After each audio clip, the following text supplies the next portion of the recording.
कहानी की शुरुआत होती है एक ऐसी लड़की को दिखाकर जो कई सालों से एक पैरामेडिक के रूप में काम कर रही थी। उसकी जिंदगी एम्बुलेंस की आवाजों, अस्पताल की भागदौड़ और अनगिनत चेहरों से भरी हुई थी। रोज किसी ना किसी की तकलीफ देखना, किसी की सांसें लौटते देखना, ये सब उसकी आदत बन चुका था। उस खुद भी अंदाजा नहीं था कि यही अनुभव एक दिन उसके अपने परिवार की जान बचा लेगा। उस दिन घर में पारिवारिक समारोह था। रिश्तेदारों की छल पहल, हंसी मजाक और त्योहार जैसा माहौल था। जैसे ही वो अंदर पहुंची, उसकी नजर अपने ससुर पर पड़ी, बस एक पल के लिए। और उसी पल उसके मन में एक अजीब सी बेचैनी उठी। वो उनके पास गई और धीरे लेकिन साफ शब्दों में बोली, मुझे आपका चेहरा ठीक नहीं लग रहा। ससुर जी बिल्कुल ठीक महसूस कर रहे थे। मुस्कुराते हुए मजाक में बोले, अरे मुझे भी तुम्हारा चेहरा कुछ खास नहीं लग रहा। आसपास खड़े लोग हंस पड़े, लेकिन वो नहीं हंसी। उसका अनुभव कुछ और ही कह रहा था। नहीं, उसने दृढ़ स्वर में कहा, आपको अभी अस्पताल चलना चाहिए। घर का माहौल अचानक बदल गया।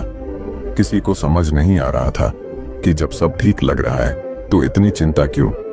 लेकिन उसकी आंखों में जो भरोसा था, उस नजरअंदाज करना मुश्किल था। कुछ ही घंटों बाद अस्पताल में जांच हुई। रिपोर्ट आते ही डॉक्टर भी गंभीर हो गए। दिल की एक बड़ी धमनी में खतरनाक रुकावट थी। दिल का दौरा किसी भी समय पड़ सकता था। तुरंत जीवनरक्षक शल्यक्रिया की गई, वो शल्यक्रिया जिसने समय रहते एक जान बचा ली। बाद सबके मन में एक ही सवाल था, उसने ऐसा क्या देखा था? वो आने वाले दिल के दौरे को कैसे समझ पाई? असल में जब दिल की मुख्य धमनियों में रुकावट होती है तो शरीर खून को सबसे जरूरी अंगों जैसे दिल और मस्तिष्क की ओर भेज देता है।